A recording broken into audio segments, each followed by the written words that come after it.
Everyone, good morning. कैसे हैं आप लोग? आई होप आप तमाम लोग ठीक होंगे, अपना और अपने परिवार का ख्याल रखे होंगे। दोस्तों, कहानी हमारी आज की है उत्तर प्रदेश का एक इलाका है छिबरमऊ। छिबरमऊ दरअसल यहाँ के एक व्यक्ति को पुलिस ने उठा लिया था, गिरफ्तार कर लिया था। गिरफ्तार करने के बाद पुलिस उसे अपने साथ लेकर चली जाती है और जैसे ही उसकी पत्नी फुलश्री घर पहुंचती है तो फुलश्री की होश इसलिए उड़ जाते हैं क्योंकि पड़ोसी ने बताया कि पुलिस आई और तुम्हारे पति को गिरफ्तार करके अपने साथ ले गई। अब फुलश्री के मन में कहीं न कहीं एक डर बना हुआ था कि ऐसा न हो पुलिस उसके पति का इनकाउंटर कर दे। तो दौड़ती हुई थाने जाती है और थाने जाने के बाद कहती है कि साहब, मेरे पति को मत मारना, मेरे पास एक बहुत ही अच्छी इंफॉर्मेशन है। जैसे पुलिस ने यह बात सुनी, पुलिस ने कहा कि तुम्हारे पास क्या इंफॉर्मेशन है? वो कहती है कि साहब, जो विधायक जी हैं अतरौली के, जिनका नाम है सतीश वर्मा, दरअसल वो जिंदा नहीं है, वह गड़े हुए हैं जमीन के अंदर। जैसे ही यह बात पुलिस ने सुनी, पुलिस के होश उड़ जाते हैं, पुलिस घबरा जाती है। अब उस जगह पर पुलिस पहुंचती है जहां पर उस विधायक को मारकर दफनाया गया था, दबाया गया था। पुलिस ने जब उस गड्ढे को खोदा तो सचमुच वहां से एक लाश निकलती है और वो लाश किसी और की नहीं बल्कि विधायक की ही लाश होती है। अब इस मामले की गूंज पूरे उत्तर प्रदेश में फैल जाती है कि विधायक जो पिछले 4 या 5 महीने से गायब था, दरअसल उनकी तो हत्या कर दी गई है। हत्या में नाम आता है एक व्यक्ति का जो उस इलाके का नहीं बल्कि 3 राज्यों का बहुत बड़ा डकैत हुआ करता था, जिसका नाम था छवि राम सिंह यादव। छवि हुआ करता था। काश वो जिंदा होता या फिर पुलिस के हाथ पे नहीं चढ़ता, या जो कहानी उसके साथ बनी थी वह नहीं बनी होती, तो मुलायम सिंह यादव न कभी भविष्य में बड़े नेता बन पाते और न ही लोग उन्हें उतने बड़े रूप में पहचान पाते। आज कहानी उसी डकैत की है जिसकी वजह से उस इलाके में नहीं बल्कि कई राज्यों में उसकी दहशत फैली हुई थी। आज की जो सच्ची घटना मैं आपको सुनाने जा रहा हूँ, यह कहानी है उत्तर प्रदेश का जिला मैनपुरी की। दरअसल कहानी शुरू होती है साल 1940 से। इसका मैनपुरी का एक गांव हुआ करता था औछा। औछा गांव में एक व्यक्ति जिसका नाम था छविराम सिंह यादव, वो पैदा होता। उसके बाद धीरे धीरे करके जैसे वक्त आगे बढ़ रहा था, जब वो 19 साल का था तब उसने कुछ ऐसा अपराध कर दिया कि पुलिस ने उसे गिरफ्तार किया और गिरफ्तार करने के बाद उसको जेल में डाल दिया। लेकिन वो जेल में ज्यादा दिन तक रुका नहीं क्योंकि उसका अपराध इतना बड़ा नहीं था कि वो अब वो जेल में जाता है, वहां पर कुछ ऐसे डकैतों के संपर्क में आता है। अब वो जब घर जाता है, बल्कि बिहार जब चला जाता है, वहीं पर वो डकैतों के साथ रहना शुरू कर देता है। उम्र अभी महज 20 साल की थी। उम्र कम होने की वजह से दिमाग उसका तेज चलता था। थोड़ा शातिर किस्म का वह व्यक्ति था और उसने डकैतों के साथ रहना शुरू कर दिया और देखते ही देखते डकैतों का वो सरदार बन जाता है। और उसने थोड़ी नहीं बल्कि 100 डकैतियां की, वो भी बड़े स्तर की डकैतियां। या उसने बड़े बड़े अपहरण किए और जब अपहरण करता था और डकैती डालता था, तब उसे लगता था कि दबाव पड़ रहा है और सामने वाले को मारना ही है, तो वह उसे मार दिया करता था। कुल मिलाकर उसने जब डकैती डालता था, वहां से बहुत सारा सोना चांदी और जो रुपये मिला करते थे, उन रुपयों को और सोने चांदी को वो लाकर गरीबों में बांटा करता था। अब किसी की बहन बेटी की शादी हो या किसी गरीब को पैसों की जरूरत हो, तो उस हिसाब से उसने मदद करना भी शुरू कर दिया था। पुलिस के लिए वो डकैत था, लेकिन आम लोगों के लिए वह रॉबिन हुड बनता चला जा रहा था। और उसकी घर घर में एक बहुत ही अच्छी इमेज बनती चली जा रही थी। जिसे देखो वही अब छविराम सिंह यादव का बड़े नाम चाव से लिया करता था। छवि राम का नाम अब लगातार इसी तरह से चल रहा था। तो एक बार बताया जाता है कि उसकी गैंग में एक डकैत हुआ करता था जिसका नाम था महावीर सिंह डकैत। महावीर सिंह डकैत ने एक विधायक, जो कि अतरौली से विधायक जनसंघ से चुने हुए थे, उन विधायक का नाम होता है सतीश वर्मा, उसकी हत्या करने के बाद उसको जमीन में गाड़ देता है। और 3, 4 या 5 महीने तक इस बात का किसी को पता ही नहीं चल पाया कि विधायक की हत्या हो चुकी है। जिनको लग रहा था वो अचानक से कहीं गायब हो गए, उनका पहले अपहरण हुआ था, उनकी हत्या हुई थी। अब पुलिस ने इस मामले की जांच पड़ताल की तो पता चला जो व्यक्ति सामने से चुनाव लड़ रहा था, जिसका नाम था लटूरी सिंह। लटूरी सिंह चुनाव हार गया था और वो अपनी हार स्वीकार नहीं कर पा रहा था, इसीलिए उसने छविराम सिंह गैंग से मिलकर उस विधायक की हत्या कर दी।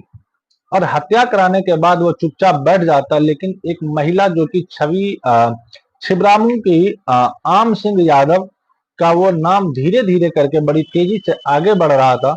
अगर हम बात करें तो पुलिस से लगभग इसकी 2 दर्जन बार मुठभेड़ होती है, और 2 दर्जन मुठभेड़ के अंदर लगभग 24 पुलिसकर्मी मारे जाते हैं।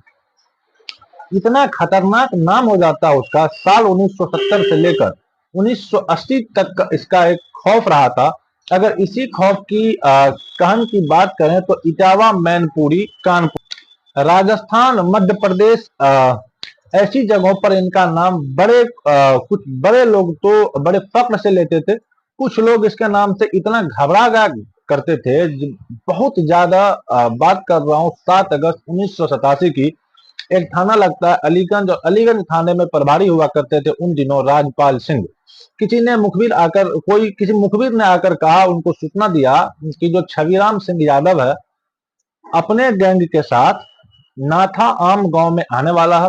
अगर आप चाहो तो उसे घेर सकते हो, उसे पकड़ सकते हो, गिरफ्तार करके जेल में डाल सकते हो।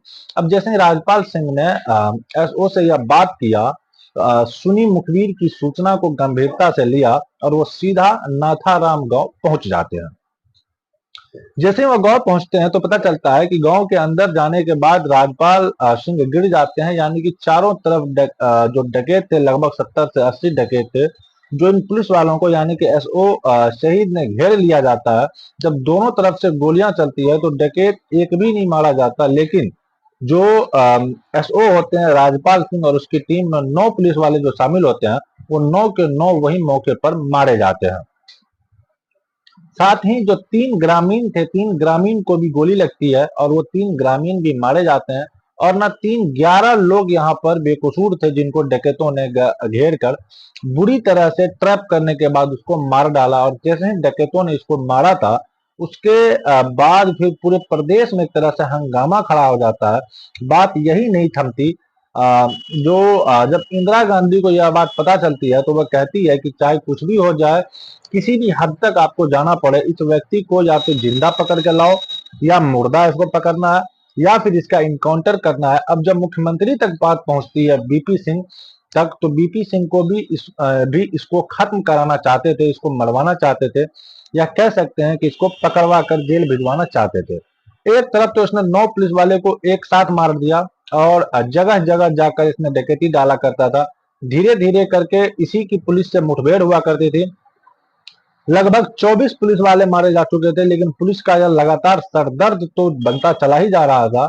और यही नहीं, कई ऐसे जिले थे जिन जिलों में इसका प्रभाव बहुत ज्यादा बढ़ता चला जा रहा था।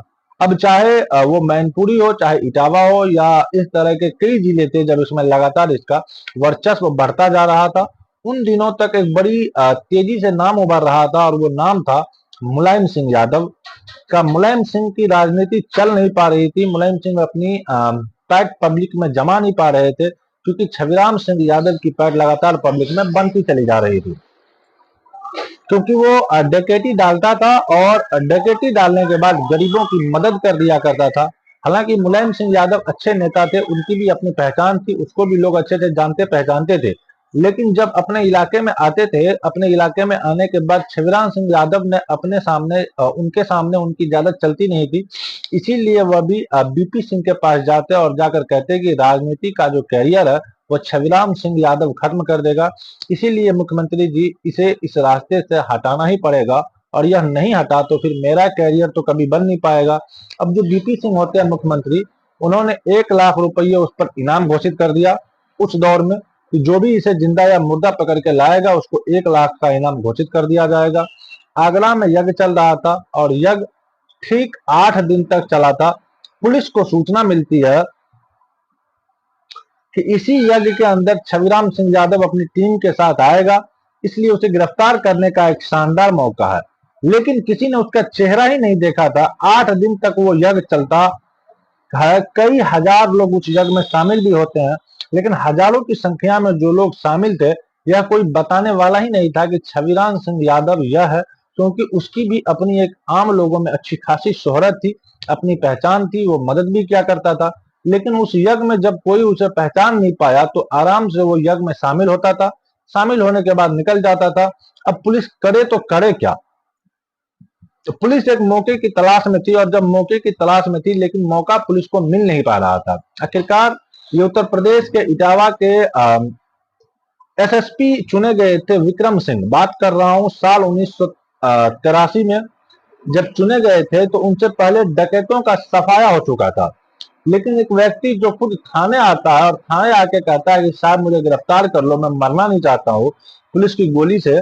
जब वो व्यक्ति उसको मथुरा सिंह को गिरफ्तार किया जाता है तो मथुरा सिंह के माध्यम से एक कहानी जो पब्लिक के सामने आई थी, दरअसल दो कहानी सामने आई थी। एक कहानी वो जो आम पब्लिक को पता है, और एक कहानी वो जो पुलिस अपनी तरफ से सुनाती है।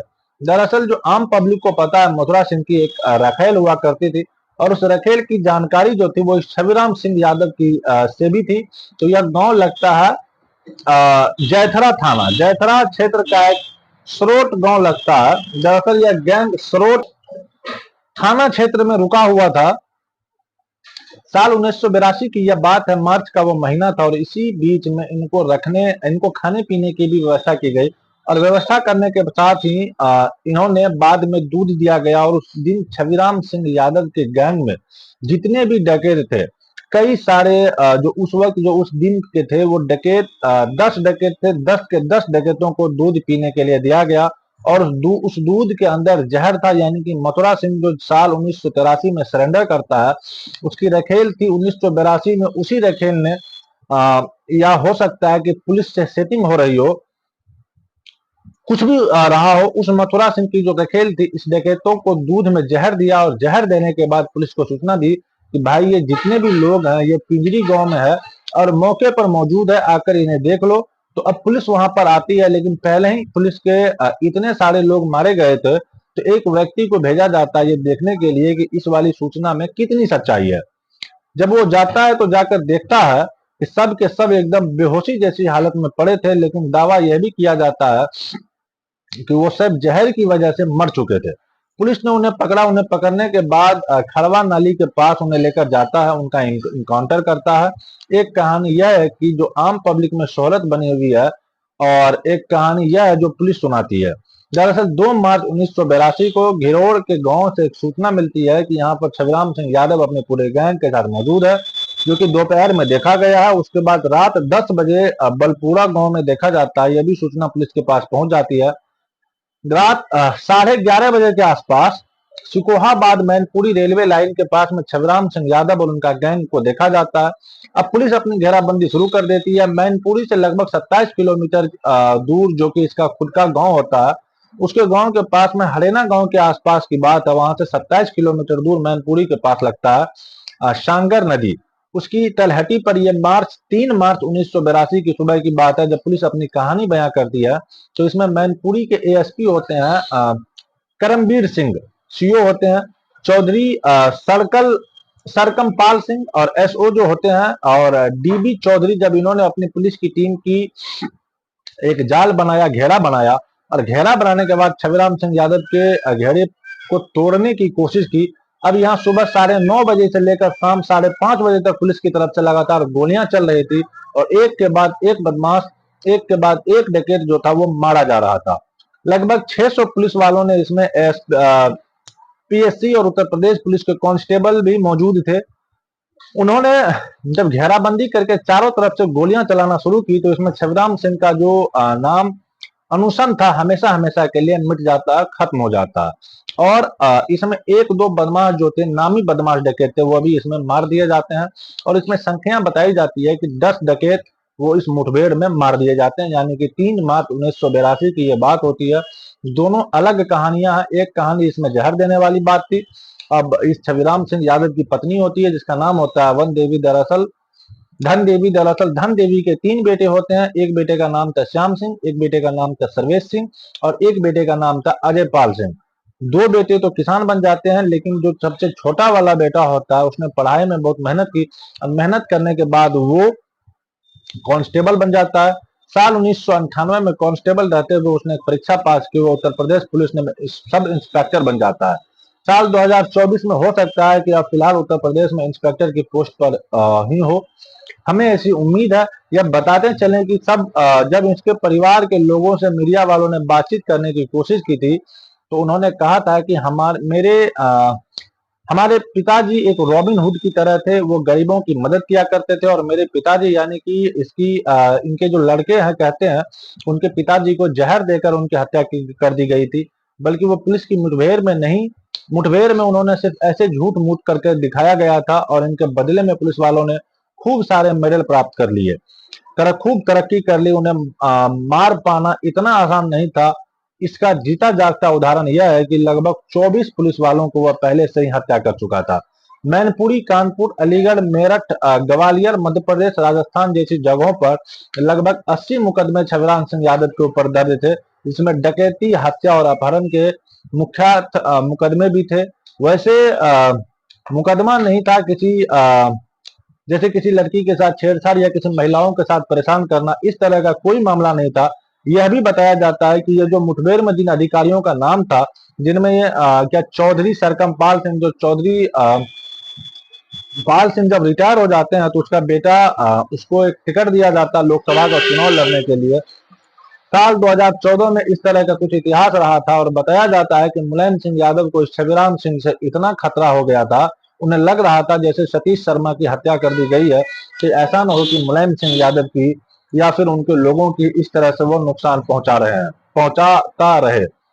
लेकिन बीपी सिंह के पास जब जाते हैं, मुलाकात करते हैं, उधर जब 9 पुलिस वालों की हत्या हो जाती है, तो इंदिरा गांधी जी खुद बीपी सिंह को आदेश करती है कि इसे बस जिंदा या मुर्दा जैसे भी हो सके उसको पकड़ के अपना काम कीजिए, नहीं तो फिर आपकी कुर्सी जा सकती है, ऐसा भी बताया जाता है। दोस्तों, इस पूरे घटनाक्रम को सुनाने का उद्देश्य किसी को परेशान करना या किसी का दिल दुखाना नहीं, बल्कि आपको जागरूक करना है, आपको सचेत करना है। यही थी हमारी आज की कहानी। आई होप कहानी आपको पसंद आई होगी। कहानी अगर पसंद आए तो वीडियो को लाइक कीजिएगा। चैनल पे अगर नए हैं तो चैनल को सब्सक्राइब कर बेल आइकन प्रेस कर दीजिए। मिलते हैं किसी नए वीडियो में नए कहानी के साथ, तब तक के लिए जय हिंद, जय भारत।